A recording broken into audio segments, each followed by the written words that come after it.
कपटी आदमी चाहे रिश्तेदार हो चाहे नातेदार हो, कभी उसको अपने समीप ज्यादा नहीं रखना चाहिए, नहीं विनाशी होता है। जब से पांडव पधारे थे तब से शकुनी आके यहीं रहने लगा था। गांधारी जी का भाई है और बहुत ही कपट माया जाल में प्रवीण है ये।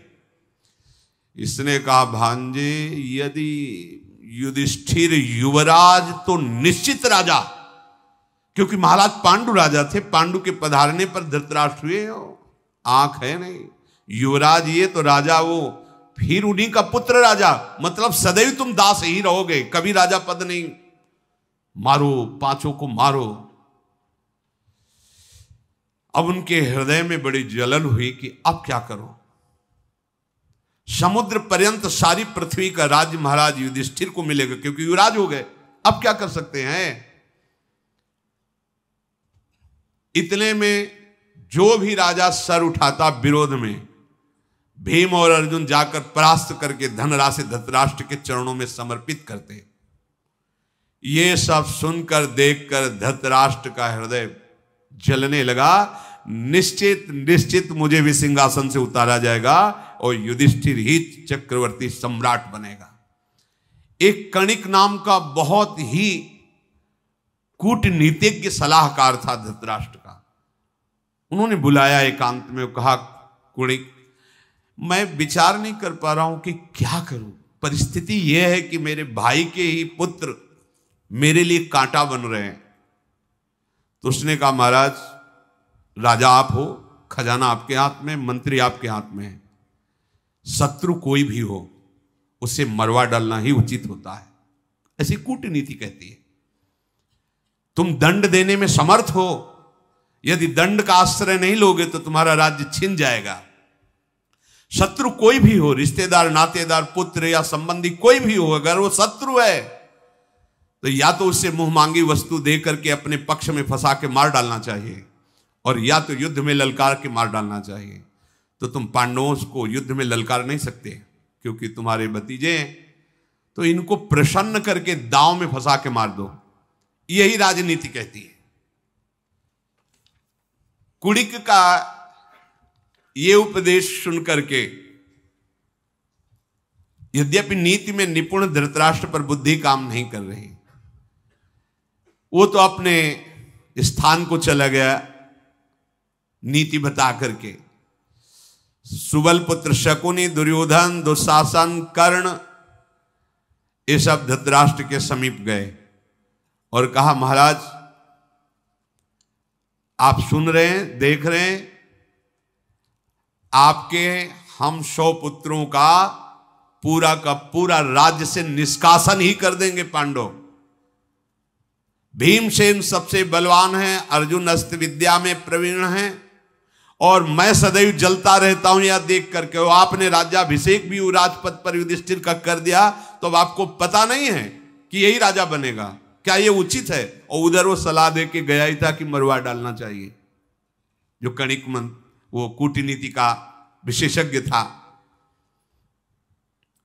कर्ण और शकुनी, महाराज धृतराष्ट्र अब आप कुछ विचार कीजिए, ये पांडव भारी संकट हैं, इनका विनाश होना ही चाहिए। ये भीष्म सत्य प्रतिज्ञ हैं, कभी पांडवों का पक्ष छोड़ेंगे नहीं। द्रोणाचार्य जी अर्जुन को बहुत प्यार करते हैं, सदैव उनके पक्ष में रहेंगे। युवराज पद दे ही दिया है, अब हमारे लिए क्या रह गया है। विचार कीजिए महाराज। अब ऐसी दशा में हम क्या करें। आप हमारे पिता हो और राजा भी हो, क्या हमको ऐसे ही दास बना के इनका रखोगे। पांडु महाराज इतने सद्गुण संपन्न हुए, इसलिए बड़े आप थे पर राजा आप नहीं बने, आंखों के कारण, आंखें अंधी थी। अब आप राजा बने, मेरा अवसर था तो युवराज बना दिया युधिष्ठिर को। महाराज आप कुछ तो कीजिए। अपने पुत्रों की बात सुनकर और उस कूटनीतिज्ञ की सलाह से बड़ा विचार किया कि क्या किया जा सकता है, आप लोग ही बताओ क्या कर सकते हैं। धृतराष्ट्र जी ने ऐसा पूछा तो उनका महाराज हमने विचार किया है, एक बार हस्तिनापुर से हटाओ, वारणावत है, ये बात फैलाई जाए कि वारणावत बहुत सुंदर है, हम वहाँ बहुत बड़ा मेला लगा रहे हैं, पांडवों को कुंती के साथ जाकर वहाँ कुछ दिन रहना चाहिए, दर्शनी नगर है, दर्शन करना चाहिए, मेले में जाना चाहिए, एक बार आप हस्तिनापुर से हटाओ। ठीक है, दुर्योधन ने बहुत से राजमंत्रियों को पैसे देकर पूरे नगर में वारणावत बहुत अच्छा है, वहां ऐसा, वहां जाना चाहिए युधिष्ठिर को, जिसे प्रजा विरोध न करे। प्रजा में हो गया अच्छा, हम लोग भी जाएंगे देखने के लिए। धृतराष्ट्र ने बुलाया पांडवों को और कहा, बेटा जीवन भर पांडव ने हमारे साथ सद्व्यवहार किया है और तुम भी वैसे ही हमसे प्रेम करते हो। मेरा हृदय कह रहा, मैंने सुना वारणावत बहुत सुंदर है, क्या तुम देखना चाहोगे? अपनी मां के साथ वारणावत चले जाओ, कुछ दिन वहां देखो, ये तो राज्य आपका है ही है, फिर आ जाना। युधिष्ठिर जी को अच्छा नहीं लगा कि मतलब ये सम्राट पद पे बैठ के ऐसी क्या बात कर रहे हैं, अभी तो युवराज पद दिया है, ये बात क्या कर रहे हैं, मतलब ऐसा क्या, इतना प्रेम से मुझे क्यों भेजना चाहते हैं?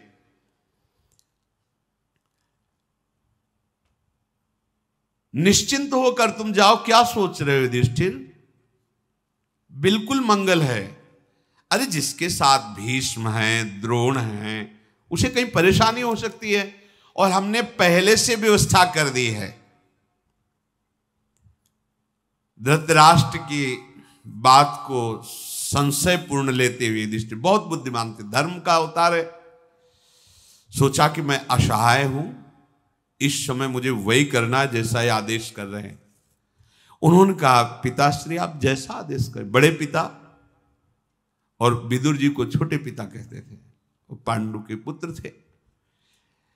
युधिष्ठिर ने शांतनंदन भीष्म, विदुर जी, द्रोण, वाल्मीकि, सोमदत्त, कृपाचार्य, इन सब ब्राह्मणों को प्रणाम किया और कहा, आदेश मिला है मुझे वारणावत जाने का।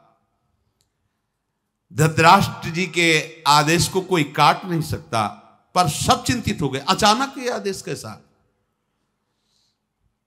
पांडुनंदन युधिष्ठिर, भगवान तुम्हारी सदैव रक्षा करें, ऐसा बुजुर्गों ने सबने आशीर्वाद दिया। वारणावत जाने की आज्ञा दे दी। दुर्योधन बड़ा प्रसन्न हुआ। उसका एक प्रधान निजी मंत्री था जिसका नाम पुरोचन था। पुरोचन को बुलाया और कहा, पुरोचन, ये धन धान संपन्न संपूर्ण पृथ्वी जैसी हमारी वैसी तुम्हारी, तुम्हें एक कार्य करना है, तुरंत तुम वारणावत पहुंचो और एक महल का निर्माण करो। अब वहां चक्रवर्ती सम्राट धन की तो कोई कमी नहीं है, ऐसा भवन निर्माण करो जिसमें चारों ओर बहुत सुंदर कमरे, बहुत सुंदर शैया भवन, ऊपर से रत्न लगे हों और अंदर में घी, तेल, चर्बी, लाह, ये सब मिलाकर मोटी मोटी दीवारें बनी हो, ऊपर से रत्न और नीचे अंदर सब ये पेट्रोलियम, जिसमें आग लगते ही पूरा का पूरा महल भस्म हो जाए। और ये लोग जब पहुंचे तो गांव के महल में रखना, जब तैयार हो जाए पूरा तब कहना कि आपके लिए एक निजी महल तैयार किया है, आप कुछ समय तक उसमें वास करें और अवसर मिलते ही आग लगाकर पांचों पांडव और कुंती को वहां भस्म कर देना। चारों तरफ पूरे महल में सन, तेल, घी, लाह, चर्बी, लकड़ी ऐसे लगाना कि कोई जान न पाए, ऊपर से रत्नों का लेप। बड़ी सावधानी से, गुप्तचरों के द्वारा भी पता नहीं चलना चाहिए कि मेरे द्वारा ऐसे भवन का निर्माण किया जा रहा है। पांडवों को ऐसे विश्वास दिलाना जैसे तुम उनको बहुत प्यार कर रहे हो। जब पांडव जल जाएं तब तुम भी बाहर खड़े होकर के रोना कि हाय ये क्या हो गया, कैसे आग लग गई, क्या हो गया, तो ऐसे, और हमें सूचना देना। पुरोचन ने वैसा ही करने का ठाना जैसा दुर्योधन ने कहा था। शीघ्रगामी रथ पर आरूढ़ होकर वो वारणावत पहुंचा और गुप्त रूप से रात्रि में सब सामान मंगवाता और महल का निर्माण शुरू किया। पांडवजन हस्तिनापुर को प्रणाम करके दुखी होकर के चले तो उनको पहुंचाने के लिए द्रोणाचार्य, कृपाचार्य, विदुर जी और बड़े बूढ़े हस्तिनापुर के साथ कुछ दूर छोड़ने के लिए गए। धृतराष्ट्र यद्यपि ये नहीं जानते थे कि वहां आग लगाने का प्लान ये लोग कर रहे, वो केवल दूर भेजना चाहते थे। महाराज युधिष्ठिर विदुर जी की तरफ देख रहे थे। सभा साथ चल रही थी, पर बार बार विदुर जी की तरफ की कोई संकेत, कोई इशारा।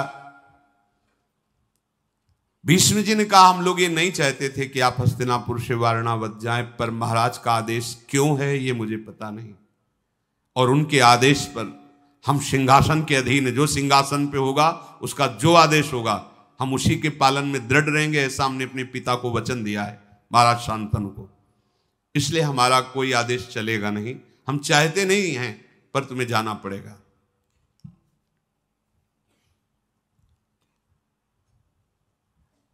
धृतराष्ट्र के इस आज्ञा पर कोई विरोध नहीं दे सका। विदुर जी ने सोचा कि एकांत मिले तो कुछ बात करूं, पर एकांत का सब साथ है, तो भाषा बदल दी। वो भाषा केवल युधिष्ठिर को पता है, क्योंकि वो धर्मराज के अंश से है, म्लेच्छ भाषा। उन्होंने, विदुर जी ने म्लेच्छ भाषा में बोला, जिसका अर्थ है, युधिष्ठिर तुम्हें पूरा रहस्य का ज्ञान होना चाहिए। ये हिंदी में, पर वो म्लेच्छ भाषा किसी को समझ में वहां नहीं आई। जो अनभिज्ञ पुरुष होता है, रहस्य को नहीं जानता, वो नष्ट हो जाता है।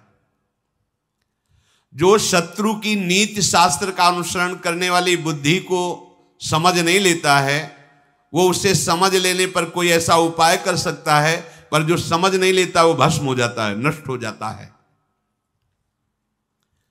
एक ऐसा तीखा शस्त्र है युधिष्ठिर, जो लोहे का नहीं बना है, पर पूरे शरीर को भस्म कर देगा। जो उसे जानता है वो उस आघात से बचने का उपाय कर लेता है। अर्थात संकेत में बताया कि तुम्हारे शत्रुओं ने तुम्हारे लिए एक भवन का निर्माण किया है, जो चर्बी, तेल, घृत, लाख आदि से बना हुआ है, क्योंकि विदुर जी के भी गुप्तचर लगे रहते थे पांडवों की रक्षा के लिए। फिर कहा, युधिष्ठिर घास फूस सूखे वृक्ष वाले जंगलों में वहां जलाने के लिए आग की व्यवस्था की जाती है, पर वहां के जो चतुर चूहे होते हैं वो बिल का निर्माण करके अंदर से अपने आप को उस आग से बचा लेते हैं। समझदार व्यक्ति को इसमें समझ लेना चाहिए। अर्थात उस महल में पूरा आग ही आग प्रज्वलित करने वाले पदार्थ लगे हैं। यदि वहां एक सुरंग तैयार कर ली जाए और तुम वहां से निकल जाओ तो बच सकते हो। युधिष्ठिर, जिसके आंखें नहीं होती वो मार्ग नहीं देख पाता, अंधे को दिशाओं का ज्ञान नहीं होता, जो धैर्य खो देता है वो शत्रु पर विजय प्राप्त नहीं कर पाता। मेरी बात को तुम समझ रहे हो ना? अर्थात तुम्हें पहले से ही सुरंग जहां से खुदी, जहां से निकलना, वहां से दिशाओं का ज्ञान होना चाहिए। तुम किस दिशा को, किस जंगल को जा रहे हो, यह ज्ञान होना चाहिए। और तुम्हें घबराना नहीं चाहिए। यदि धैर्य खो दोगे तो तुम शत्रु पर विजय नहीं प्राप्त कर पाओगे। और युधिष्ठिर, मनुष्य घूम फिरकर रास्ते का पता लगा लेता है, नक्षत्रों से दिशाओं का पता लगता है, पांचों इंद्रियों को एक साथ रखता है, तो शत्रु कभी पीड़ा नहीं पहुंचा पाते। अर्थात तुम पहले ही दिशा का चयन कर लो, और कितना समय है, कौन सी दिशा है, ये नक्षत्रों से पता चलता है। और तुम पांचों भाई एक मत रहना, तो ये कौरव तुम्हारा कुछ नहीं बिगाड़ पाएंगे। म्लेच्छ भाषा में ऐसा उपदेश किया। युधिष्ठिर जी ने म्लेच्छ भाषा में उत्तर दिया, आपकी बात अक्षरशः समझ रहा हूं। विदुर जी ने दाहिने करके उनको आशीर्वाद दिया, जाओ। भीष्म जी भी और नगरवासी भी लौट आए। कुंती जी साथ में थी। उनका बेटा, मैं समझ नहीं पाई विदुर जी क्या बोले, तुमने कहा अच्छा मैं समझ गया, तो ये भाषा क्या थी? तो उनका ये गुप्त भाषा है। विदुर जी ने मुझे संकेत किया है कि तुम जिस महल में रखे जाओगे वो प्रज्वलित अग्नि को बढ़ाने वाले पदार्थों से बना और तुम्हें मारने का प्लान है। यदि तुम पांचों भाई एक मत रहोगे और धैर्यवान रहोगे और सुरंग की व्यवस्था कर लोगे तो तुम वहां से बच जाओगे। पांडवों का शुभागमन वारणावत वासियों ने जब सुना, सब लोग नगर के बाहर आकर के अगवानी की। देवमूर्ति पांचों पांडव सबने आशीर्वाद दिया, जो बड़े बूढ़े थे, और नगर के महल में उनको रखा गया। पुरोचन जो दुष्ट स्वभाव वाला दुर्योधन का निज जन था, मंत्री था, आकर के प्रणाम किया और खूब ऐसी प्रेम भरी बातें व्यवस्था की। खाने पीने की उत्तम व्यवस्था, सुंदर शैया आदि। 10 दिन तक रहने के बाद पुरोचन ने कहा कि महाराज, आप हस्तिनापुर के युवराज हैं, नगर के महल में शोभा नहीं देता, आपके लिए नगर के बाहर एक महल तैयार किया है, बहुत रुपया लगा के, महाराज आप कृपा करें उस महल में पधारें। वो शिव भवन है, आपके लिए मंगल भवन है। पुरोचन की बात सुनकर युधिष्ठिर ने अपने भाइयों पर दृष्टि डाली कि नंबर आ रहा है आग लगाने का इसका, या वहां ले जाएगा मारेगा, पर बिल्कुल पता नहीं चलना चाहिए। बहुत मुस्कुराते, हाँ हाँ हम भी देखना चाहते हैं। धर्मात्माओं में श्रेष्ठ युधिष्ठिर गए, पूरे महल को देखो। अब महल को ऐसे कुटिया थोड़ी बनी थी, किलोमीटरों में महल का निर्माण था। भीमसेन, इतना भयंकर भड़कने वाली अग्नि की वस्तुएं तो मैंने देखी नहीं जितना महल बना है। भीमसेन, इस 4 दीवारी में केवल आग ही आग लगने वाली वस्तुएं भरी, ऊपर से केवल रत्न है। ये अग्नि प्रज्वलित करने वाले पदार्थों से कारीगरों ने सन, राल, मूंज, बांस और घी, चर्बी इससे बनाया है। पूरा महल इससे बना हुआ है। भीमसेन ने कहा, भैया दबने की क्या बात, हुकुम करो, 1 मिनट में इस पुरोचन को पलटा देते हैं, आग लगा देते हैं पूरे महल में पहले ही। क्या ऐसे पशुओं की तरह डरना? नहीं नहीं, आप नहीं समझ रहे हो, हम ये कर सकते हैं, पर तुम समझो उसका ये प्लान है, और अगर हमने इस प्लान को जरा भी बाहर किया तो वो दूसरा ऐसा प्लान बनाएगा जो हमारी समझ में ही नहीं आएगा, हमें मरवा देगा। वो इस समय जब मारने पर लगा हुआ तो मुझे गुप्त रूप से ये साबित करना है कि मैं मर गया और मुझे इसी में रहना है। अगर हमारे बचने का कोई और उपाय होता तो विदुर जी बता देते। जैसा विदुर जी ने कहा वैसा ही मुझे करना चाहिए। हम लोगों की चेष्टाएं बिल्कुल नहीं होनी चाहिए कि ये पुरोचन जान जाए कि हम जान गए हैं। पूरी सावधानी के साथ अब इसी में रहना होगा। हमारी किसी भी चेष्टा से इसको समझ में नहीं आना चाहिए कि मैं इस बात को जान गया हूं कि महल ऐसा भड़काऊ अग्नि बढ़ाने वाले से बना हुआ है। हम जलने के डर से अगर भागेंगे तो आक्रमण करवा के मारने की कौन सी चेष्टा करेगा मुझे पता ही नहीं चलेगा। अभी तो पता चल गया तो हम बचने का उपाय कर सकते हैं। अर्जुन से कहा, तुम्हारी एक ही यहां की दिनचर्या, हर समय पुरोचन पर दृष्टि रखना और वो जान न पावे, वो आग न लगाने पावे। इसके बीच में कोई ना कोई उपाय तो हम लोग करते हैं। ऐसा सोच ही रहे थे, महल में प्रवेश किया कि कुछ आदमी लिए एक आदमी आया और पुरोचन से कहा, मैं हस्तिनापुर से आया हूं और मुझे महल की सफाई करने का आदेश दिया गया है। हाँ ठीक है, जाइए अंदर। अंदर गए और युधिष्ठिर से कहा, मैं विदुर जी के द्वारा भेजा हुआ हूं और हम इतने सुरंग बनाने में प्रवीण कि कम समय में बहुत लंबी सुरंग तैयार कर देते हैं। पर तुम्हें विश्वास दिलाने के लिए मैं बताता हूं, उन्होंने म्लेच्छ भाषा में आपसे कहा था कि एक ऐसा अस्त्र है जो लोहे का नहीं है पर वो सबको भस्म कर सकता है, वो मकान। ये मैं इसलिए बता रहा हूं कि मैं विदुर जी का ही आदमी हूं, कोई छल कपट नहीं, विश्वास कीजिए मेरे पर। युधिष्ठिर जी ने कहा, मैं समझ गया। विदुर जी ने जो आपको उपदेश किया था कि एक बिल तैयार होना चाहिए, उसी के लिए मैं आया हूं। युधिष्ठिर जी ने कहा, सौम्य तुम्हें ज्यादा बताने की जरूरत नहीं, मैं पहचानता भी हूं कि आप विदुर जी से मिलते थे, आप उनके गुप्तचर हैं, मुझे पता भी है। उसने कहा, बस इस महल के अंदर कोई आने न पावे, पुरोचन भी आने की चेष्टा करे तो वहीं रोक दिया जाए, और अगर कहीं ऐसा हो कि कोई आ रहा तो मुझे संकेत कर दिया जाए। मैं ऐसी स्थिति रखूंगा। एक लकड़ी का ऐसा तख्त बनवाया था जो वहीं तत्काल रख करके आसन उस पर लगा हुआ था, और उस तख्त में नीचे ऐसे कपड़ा डाल के कि सुरंग जहां से बनी कोई देख लो, महाराज दृष्टि उस पर बैठ जाएंगे जब तक खोदेगी। पर भगवत कृपा से कोई बाधा ही नहीं आई। बहुत जल्दी सुरंग का निर्माण तैयार हो गया गंगा जी तक जाने का, और उसके ऊपर एक काठ की ऐसी लेवल और उसके ऊपर मिट्टी, जैसे किसको पता ही नहीं है कि यहां सुरंग बनी। कुछ ही दिनों में सुरंग तैयार हो गई। उस भवन के ठीक बीचों बीच सुरंग निकाली गई, भूमि की समान तह पर उसको पाट दिया गया। पुरोचन के भय से उस सुरंग खोदने वाले ने पूरा ऐसा मुख बंद करके मिट्टी डाल दी कि जैसा महल की अन्य भूमि वैसे ही वो भूमि। पांडवों ने कहा बहुत बड़ा काम हो गया, बचने का उपाय हो गया। भीमसेन ने कहा कि वो आग लगावे इसके पहले हम लगा दें तो कैसा रहेगा, वो भी जाए, वो भी तो मजा चखे, महल निर्माण किया है। तो उस दिन क्या था कि कुंती जी ने ब्राह्मणों को और भूखों को भोजन पवाने के लिए निमंत्रण दिया था। तो एक भीलनी भी आई थी जिसके 5 लड़के थे। ये पुरोचन हम पर विश्वास कर रहा है और विश्वास दिला के धोखा देगा, इसलिए भैया बढ़िया बात बन गई। अब वो जो भीलनियां आई थी वो जंगल से शराब लेके आई थी, तो उस भीलिनी ने भी शराब पिया, उसके पुत्रों ने पिया, खूब खीर पुआ पाया और वहीं महल में सो गए। ब्राह्मण लोग पाके चले गए। पुरोचन आराम कर रहा था।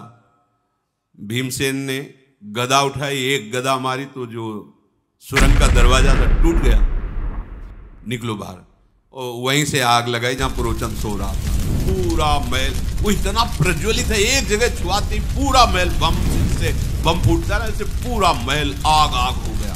रात भर आग जलती रही, इतना उसमें सामान था। अब तो वारणावत में हाहाकार मच गया, ये क्या हुआ। महल में अचानक आग लग गई, सब लोग पांडव भस्म हो गए, बड़ा आर्त भाव। अब भगवान की देखो लीला की, 5 पांडव मर गए और कुंती भी मर गए। इसके प्रमाण के लिए भीलनी उसके 5 पुत्र वहीं जल गए। चारों ओर आग ही आग। पूर्वासी जन दीनता लिए हाय हाय करके सब घेरे हुए हैं आसपास। ये पुरोचन जरूर पापी इसी में लगा रहा कि पांडवों का विनाश कैसे। धिक्कार है धृतराष्ट्र की बुद्धि को, धिक्कार है दुर्योधन की बुद्धि को। ऐसा पूरी रात खड़े रहे। जब दिन हुआ तब वहां जांच शुरू हुई। लोग ऐसे, वो जो सुरंग बनाने वाला था बड़ा प्रवीण था। प्रथम गेट से लोग देख रहे हैं कौन जला, वो भाग के वहीं गया जहां सुरंग थी, और सारी आग सब भर के कि सुरंग का नामो निशान न रहे, अपने आदमियों के साथ, और फिर आकर उनके बीच में सम्मिलित हो गया। इधर भय से युक्त तो पांडव हैं, सुरंग से जा रहे हैं, और लंबी सुरंग। जब बाहर निकले सुरंग से तो थक गए, क्योंकि भय भी था और हृदय कि अब ये जब हमारे विनाश के लिए कौरव पक्ष लग गया तो कहां तक हम बचेंगे। कुंती जी बैठ गए, मेरे से चला नहीं जाता, राजमाता है। नकुल सहदेव भी, भीम ने भयंकर रूप धारण किया, कुंती जी को ऐसे बैठाला, नकुल सहदेव को यहां बैठाला, अर्जुन और युधिष्ठिर को ऐसे टांगा, चल पड़े। भीम चारों को ऐसे, महापराक्रमी परम वेगशाली भीम ऐसे लेकर के अपने मां को और चारों भाइयों को चल रहे हैं। रास्ते में जो मतलब यहां से रास्ता नहीं, पहाड़ है, एक लात मारते वहां से गली बन जाती। कोई वृक्ष सामने आता जरा से धक्का में गिरा देते, वायु वेग से। पवन पुत्र हैं, पवन पुत्र हैं भीम, तो वो रास्ता बनाना नहीं पड़ता, जिधर से चलते रास्ता बनता चला जाता। तेजस्वी वायु की गति के समान अपने पैरों के ठोकर से पृथ्वी को विदीर्ण करते हुए आगे बढ़ रहे थे। परम ज्ञानी विदुर जी ने पहले ही नौका लगा रखी थी गंगा जी के किनारे। जब वहां गए तो नौका को चलाने वाला आया, प्रणाम किया और कहा मुझे विदुर जी ने आपकी सहायता के लिए भेजा है और मैं उनका हूं, इसलिए आपको बता रहा हूं कि आपको उन्होंने म्लेच्छ भाषा में उपदेश किया था और ये उपदेश किया था। क्योंकि विश्वास होना, पता नहीं दुर्योधन का आदमी हो तो। उन्होंने कहा हाँ मुझे विश्वास है। बोले आप आराम से नाव पर बैठिए और बहुत दूर धारा से बहुत दूर जाकर के उनको उस पक्ष में किनारे पे छोड़ा। भयंकर जंगल, पूरे जंगल में कहीं पैर रखने की जगह नहीं, बड़े बड़े कांटे बांस ऐसे जैसे जंगल होते हैं और बड़े ही हिंसक जंतु। कुंती जी ने कहा आप कहां जाएं? तो भीम जी ने कहा आपको चिंता करने की जरूरत नहीं मां, कोई भी इस वन में ऐसा पशु नहीं है जो तुम्हारे पुत्रों की तरफ आंख दिखा सके। महाबलशाली भीम जी साथ है। उस नाव में बैठकर से उस जंगल में उतरे। चारों भाइयों ने कहा इस जंगल में हम प्रवेश ही नहीं कर सकते। भीम ने कहा वैसे ही बैठो। माता कुंती को ऐसे बैठा ला, ऐसे चारों को लिया, बड़े वेग से आगे बढ़े। आगे बढ़ने पर कुंती ने कहा मैं प्यास से प्राण त्याग रही हूं, बहुत प्यास लगी है, मुझे पानी चाहिए। तो एक विशाल वृक्ष था पीपल का, वहां साफ करके अपने भाइयों को और मां को विराजमान किया और कहा अर्जुन सावधान रखना, जंगल है, मैं जल की खोज में जाता हूं। एकांत में उनको विराजमान करके और जल की खोज में गए तो सारस की आवाज आ रही थी। तो सोचा ये पक्षी वहीं रहते हैं जहां आसपास जल होता है। वहां समीप गए तो बड़ा निर्मल सरोवर था, जल पिया। अब ले किस में जाए? तो अपना ऊपरी चद्दर, अब भीम का चद्दर तो भारी चद्दर हो, उसको गीला किया, क्योंकि चद्दर में पानी थोड़ी रुकेगा। उसको गीला किया तो कम से कम अंजुली अंजुली पीने को मिल जाएगा। कैसी विपत्तियां आती हैं धर्मात्माओं के ऊपर, जरा सी विपत्ति में हम धर्म छोड़ देते हैं। इन महापुरुषों ने कैसे भयंकर कष्ट सहते हुए धर्म का, सत्य का त्याग नहीं किया। जब वहां गए तो वहां सब शिथिल होकर सो रहे थे। तो सोचा कि जगाना तो ठीक नहीं है, पर मुझे जगना आवश्यक है। इधर भीष्म जी, विदुर जी और सब बड़े बड़े कुरुवंशी बहुत उदास हो गए कि पांडव मारे गए। धृतराष्ट्र भी जलांजलि देने के लिए आए, दुर्योधन आदि भी आए। दुर्योधन, कर्ण, शकुनी सब मुस्कुरा रहे हैं, जलांजलि। भीष्म जी के आंसू चल रहे हैं। भीष्म जी बार बार कह रहे हैं कि ऐसा कैसे हो सकता है? जो धर्म का पालन करने वाला है उसका नाश कैसे हो सकता है? मेरी ये समझ में नहीं आ रहा कि धर्मात्मा पुरुष का नाश कैसे हो सकता है? कैसे हो सकता है? बार बार रो रहे हैं, कैसे हो सकता है ऐसा? ऐसा कैसे? ऐसा कैसे मृत्यु हो सकती है? ऐसी मृत्यु इन महापुरुषों की कैसे हो सकती है? पर वो जलांजलि दे विदुर जी ने देखा कि भीष्म जी तो बहुत विकल हो रहे हैं। पांडवों को नष्ट कर दे ऐसी काल में ताकत अभी नहीं है। लाक्षागृह में भस्म हो सके ऐसा भाग्य नहीं है पांडवों का। कैसे?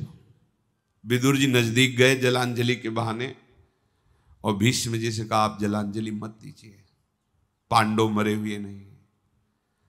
मैंने पहले से सुरंग की व्यवस्था की थी और वो नाव के द्वारा सुरक्षित जंगल में पहुंचा दिए गए हैं। अब वो अव्यक्त रूप से कहां घूम रहे हैं, पर वो सुरक्षित हैं। आप जलांजलि मत दीजिए, पांडव सुरक्षित है। शेष चर्चा आगे। श्री राधा वल्लभ लाल की।